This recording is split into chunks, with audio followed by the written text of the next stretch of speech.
Hello, everyone. My name is Stacy. I'm Senior Community Manager from Postgres Professional, and today we'll be discussing PostgreSQL data compression techniques. The recording of today's webinar and the slide deck will become available shortly after the event. We expect your questions to appear on the YouTube chat during the talk. Please be sure that Michael will answer them after the presentation.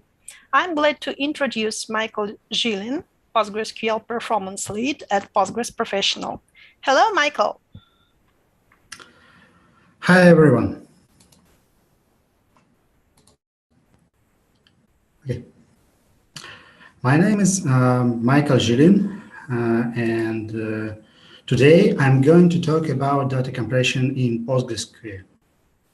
Please feel free to ask questions in the YouTube chat. We will answer them after the presentation. Now, a few words about me.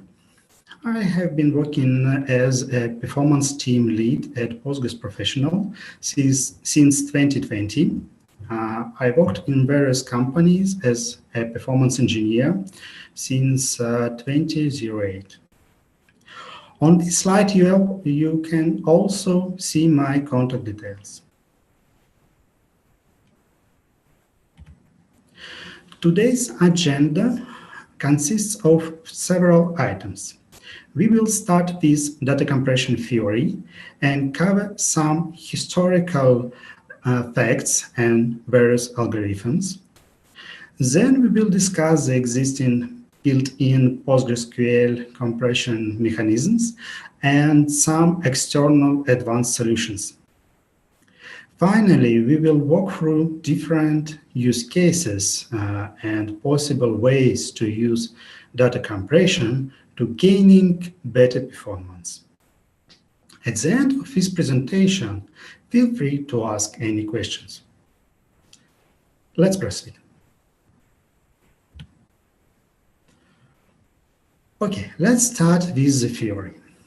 Data compression is a vital part of our life. We are facing it everywhere.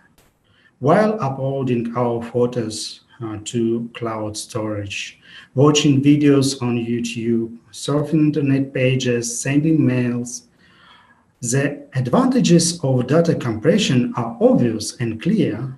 It helps to save disk space, reduce traffic in the network channels, and so on. Many years ago, Claude Shannon introduced the information entropy as a measure of data randomness. Entropy allows you to determine if the data can be compressed or not.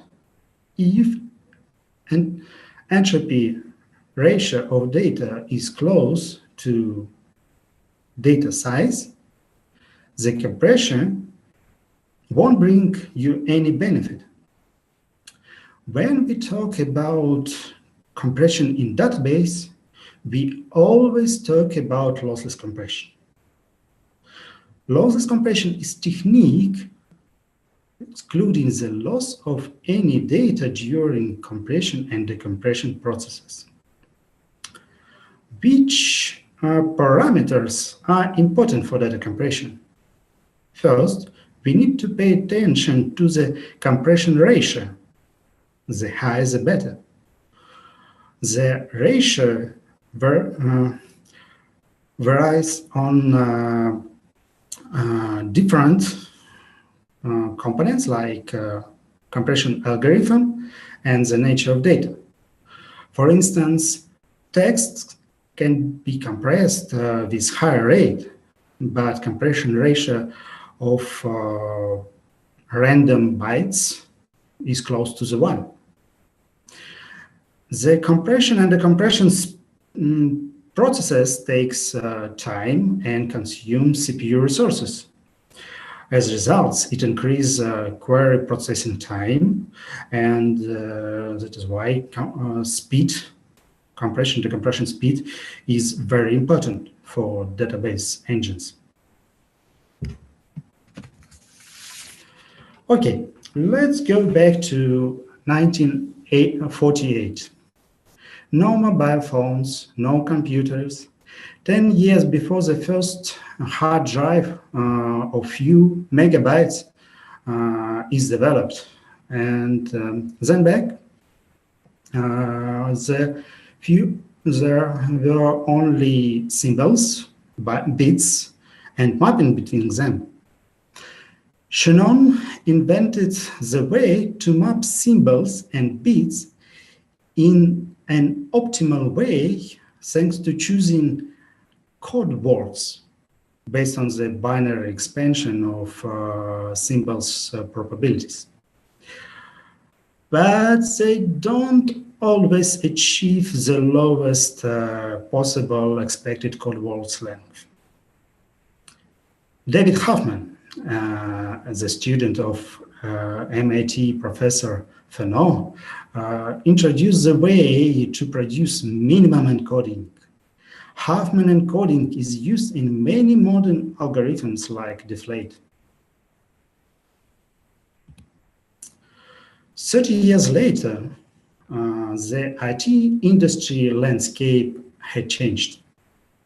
The rise of Unix, the early stage of internet, at least TCP and IP protocols got published already,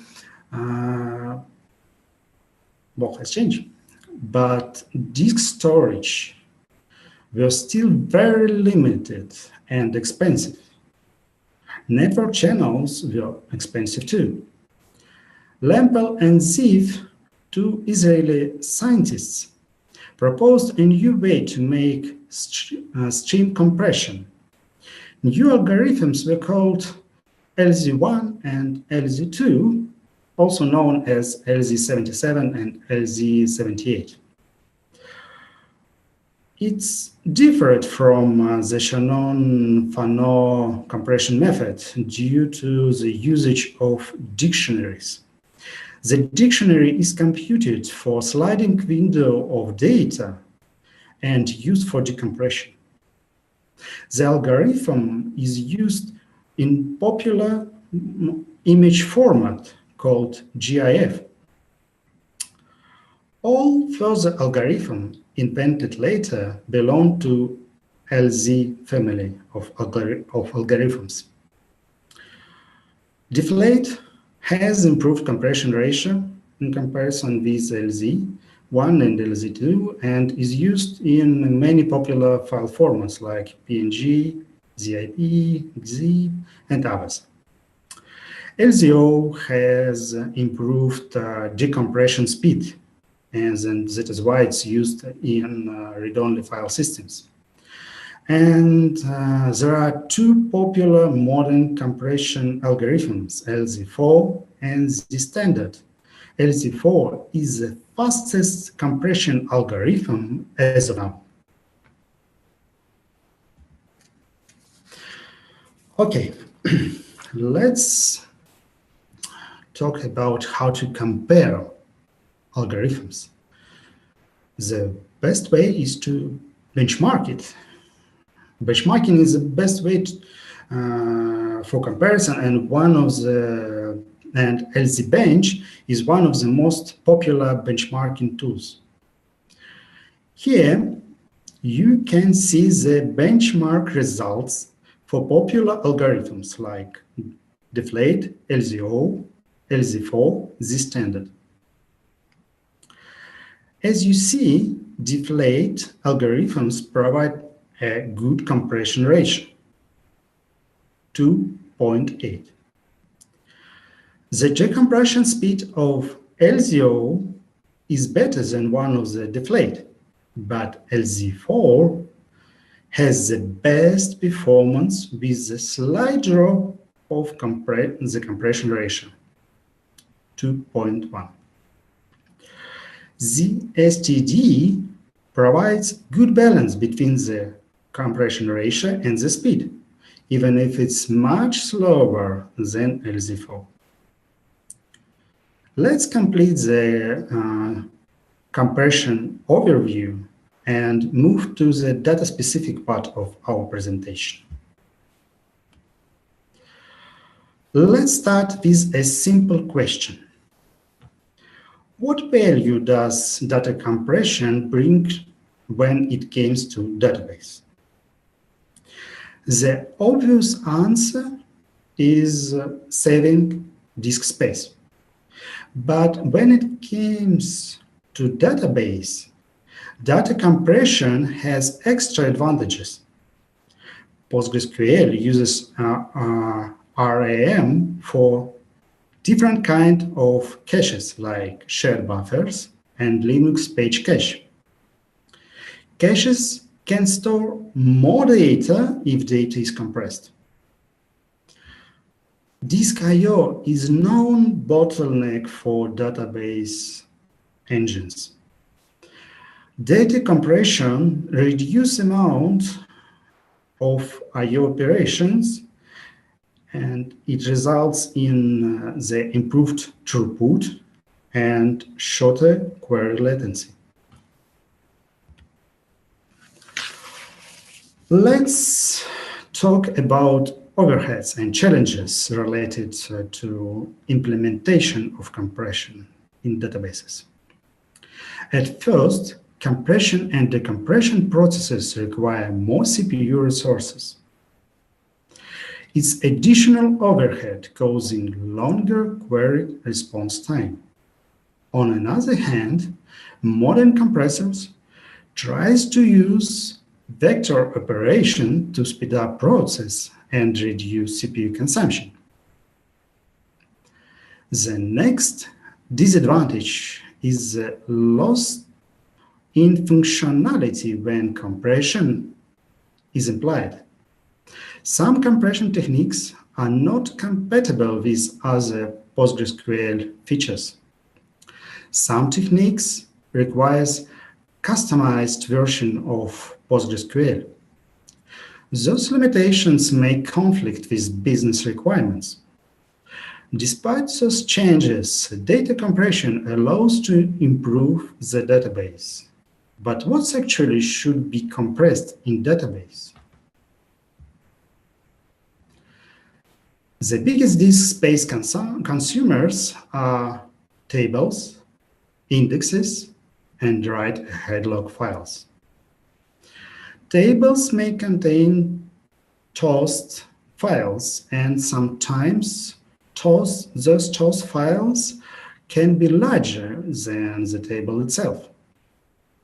The size of write-ahead log files is proportional to the workload. Logs can be compressed once, but decompressed multiple times, while applying changes during the recovery process or to synchronize replicas during physical replication. The compression of write-ahead log files is important for reducing the backup size too. We won't discuss compression of backup files or logical dumps because tools like VLG, ProBackup, PGBackRest, PGDump provides compression out of the box. So let's dive into building PostgreSQL compression mechanisms. And let's start with tuples. Tuples are stored in the pages with a fixed size of 8 kilobytes. It imposes a restriction for the possible tuple length. To avoid it, PostgreSQL tries to compress the very long tuple fields if their size is bigger than 2 kilobytes. If compressed value is short, it's stored in the page. Otherwise, it's stored in the external storage called toast. Toast is an additional heap table with rows sliced by 2 kilobytes. Each long compressed value is divided into pieces by 2 kilobytes and inserted in the toast. This tuple compression supports PG-LZ algorithm and LZ4 since PostgreSQL 14. The next built-in compression feature is index key deduplication in B-tree indexes. This feature was introduced in Postgres Professional 10 and then in PostgreSQL 12. The idea is very simple. If two index keys for two different rows have the same value, it was to keep only one index key and store tuple IDs in posting lists associated with particular index key. As a result, PostgreSQL will store only one index key instead of two. The posted list size is much smaller than one of index keys, so overhead is insignificant. If you have upgraded your database from previous versions, try to rebuild non-unique B-tree indexes to reduce their size. Another good built-in PostgreSQL compression mechanism is write-ahead log compression. It's present in all supported PostgreSQL versions, but disabled by default. To enable it, you can use configurable parameters named val_compression, but it's not the entire val compression. It compresses only full image pages stored in the val files. The full page image is the content of a relation page which has the size of 8 kilobytes, excluding the hole containing zeros in the middle of the page. As a result, the size of full page image can vary up to 8 kilobytes. Of course, the compressed size of full page image is much smaller. As of now, the only supported algorithm is PGLZ. But starting with next release, PostgreSQL 15, PGLZ support will be added. As you see, Postgres provides compression for the most critical parts of the database engine: tables, indexes, write-ahead log files. But the improvement process is endless. Now I would like to mention the examples of future features of the PostgreSQL related to the data compression. The first feature is the heap tuple field deduplication. Similar to the index key deduplication, tuples in the same page can have the same values. It may be results of a hot update or another data correlation reason. For details, please follow the link on the slide. Index key deduplication works only for the same key values. All key values are stored on the page in the sorted way. It means that the neighboring keys may have little difference. And data compression could reduce key length essentially if it's long, for instance, 100 of bytes. And toast. Toast improvements are also welcome. Starting with version 12, minimal toast decompression is possible. Hope to see more improvements in data compression from PostgreSQL developer soon. In addition to the built-in PostgreSQL data compression, there are you can use third-party solutions like columnar storage. It's a very popular feature. The approach is quite simple. The columns can be stored separately so as to keep the values to the same column close to each other. The values can be compressed to the same space, and as a result, the compressed table can consume up to 10 times less space than the table without compression. Quite impressive. The well-known implementations are provided by Greenplan and Citus. On one hand, the size of the table is reduced, but on another hand, there is no similar compression implementation for indexes. So B3 index size will be the same. To take advantages of data compression, you can use compression provided by file systems or maybe operating systems or hardware. One of them is ZFS. Initially developed by Sun Microsystems, now it's open source project called OpenZFS. It supports many operating systems, all modern data compression algorithms, and provides many other features like encryption.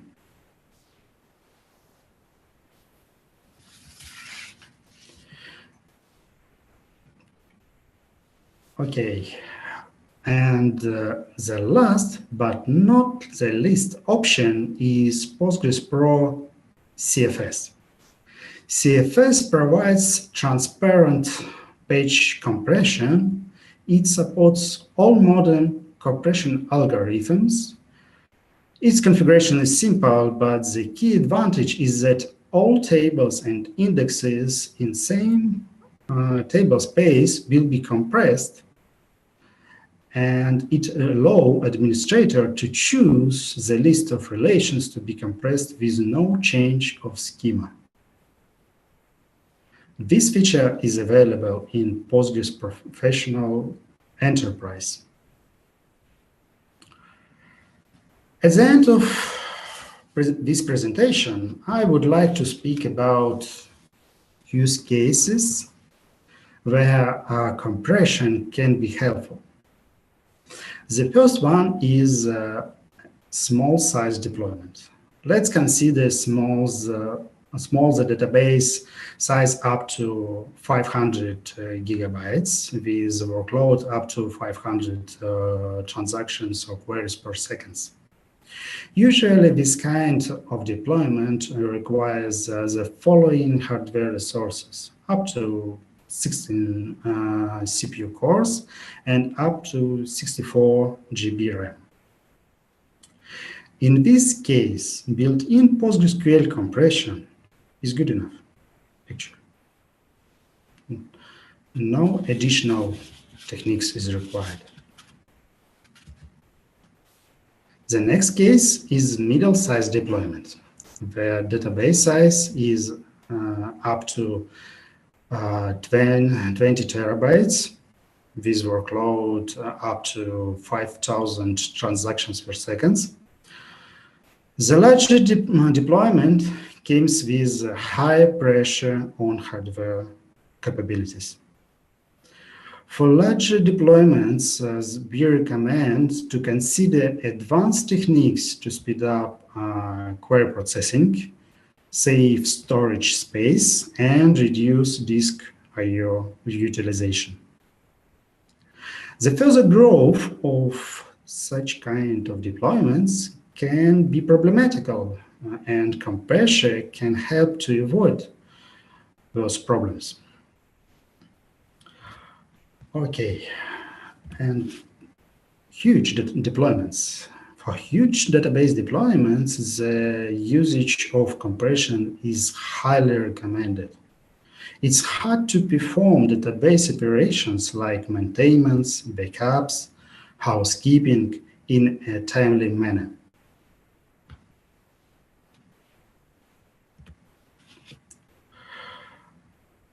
The next use case is a bit more specific.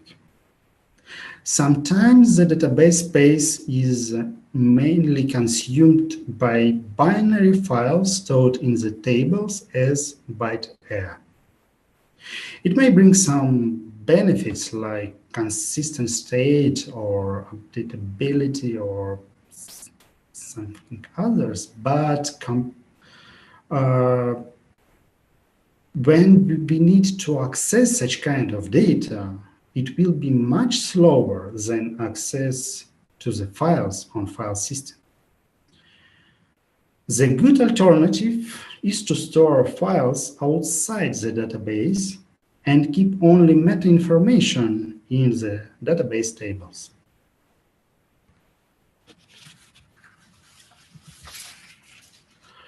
For analytics database, the columnar storage is the best choice.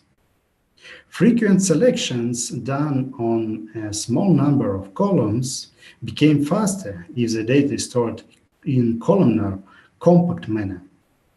As a result, it requires less I/O operations, it improves caching, and reduces the utilization of CPU resources.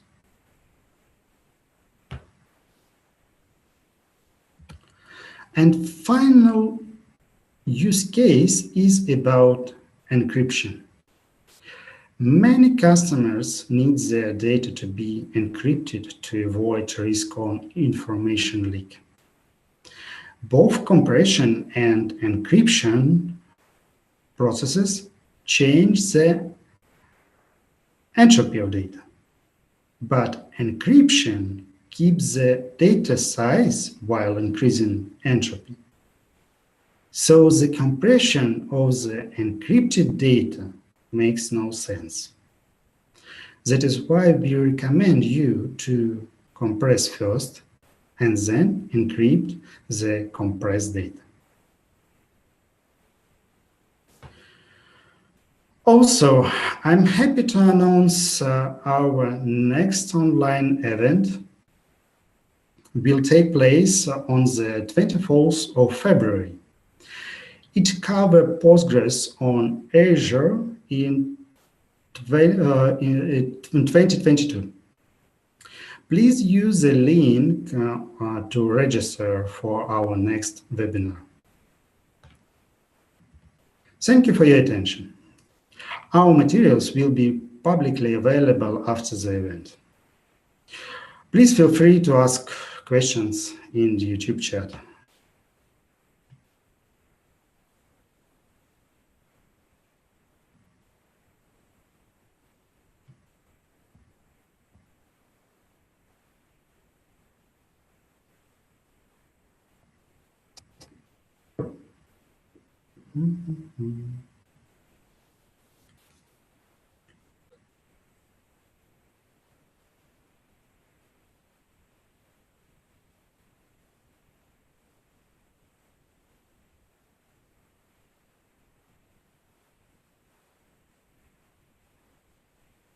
Okay, we have a question or comment regarding ZFS and PostgreSQL.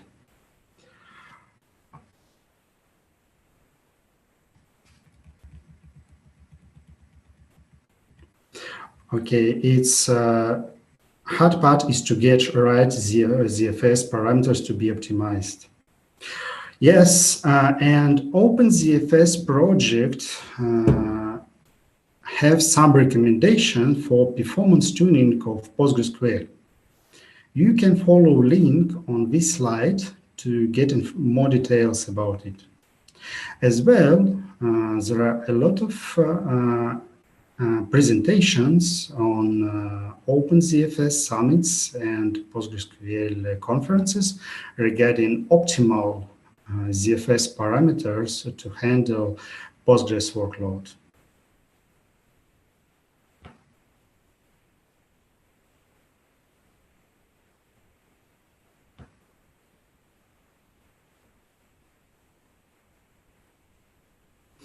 Okay, looks we are done.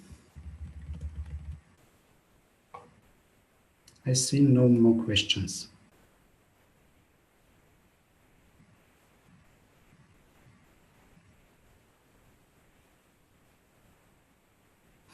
Thanks, everyone.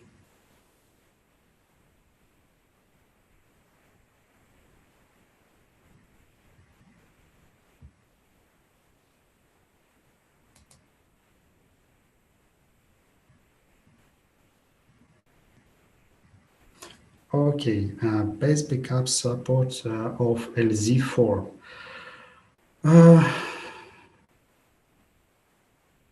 I'm not on track. I cannot answer this question. Actually, as of now, is it supported or not? As I discussed before, it's not topic of this question, of this presentation.